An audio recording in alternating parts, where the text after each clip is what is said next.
clopoțel.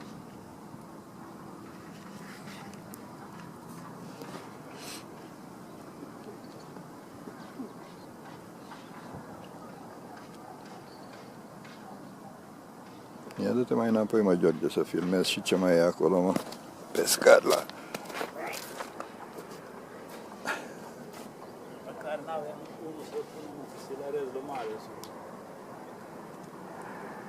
Ce să ia de mare, mă, dacă nu mișcă deloc stăpluta asta ca în fântână.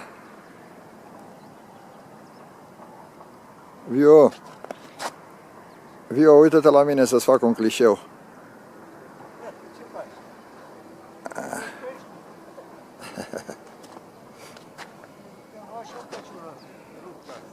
Păi lasă, că asta nu iese, că ești la distanță.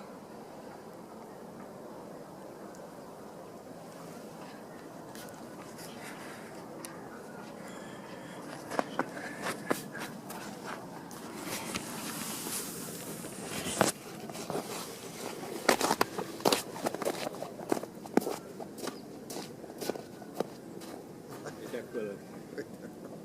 Nu, aici nu e nimic. Să